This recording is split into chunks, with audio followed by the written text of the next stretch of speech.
We are now going to go over how to insert pictures inside of an email, either directly from our desktop in File Explorer or from Microsoft's Bing-powered database of images, and even Microsoft's stock images. And then lastly, we're going to be covering how to bring a screenshot from your own desktop into an email. So I currently have a new email open here, and I've clicked into it, so my ribbon has now been activated. And you're going to go over to the Insert tab, which I already have open. And now you'll see we'll have some options in the middle here for pictures.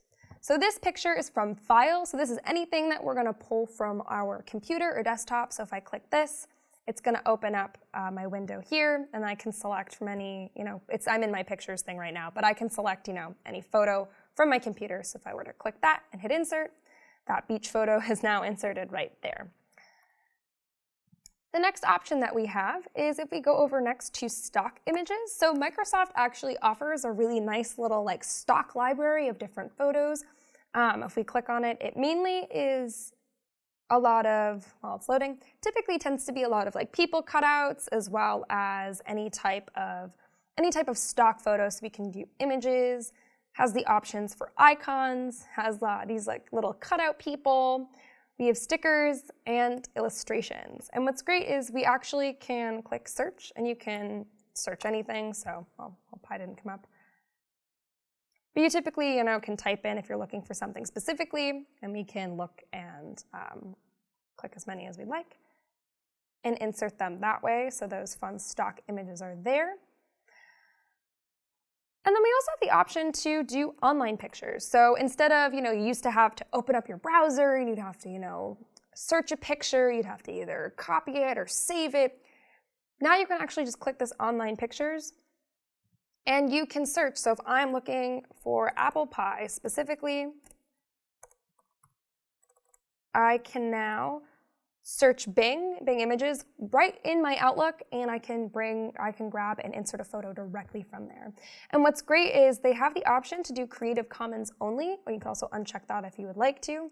But the Creative Commons allows you to use images that are not currently copyrighted, which is great. So I'm going to select this one. And so instead of having to search the web for it, I now can just do it directly in my Outlook, which is just really convenient. And what's great is it also gives you a little caption giving the owner, whoever, credit for that image.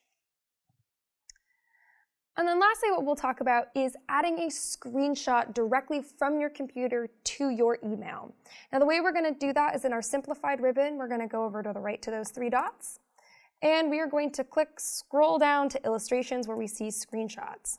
So it's going to say, available windows, or you can pick a screen clipping. So if I want to just do a small screen clipping, it's going to appear. So we're just going to talk about my favorites items. So now you can see that the little favorites items that I grabbed from my desktop, I just screenshot it, and it automatically inserted that picture into my email. So those are the different features that we have for inserting different types of images into an email. We hope this video helped. Make sure to click the thumbs up and click the subscribe button right here. And click the link above to check out our Limelight classes, a free virtual live training. See you in the next video.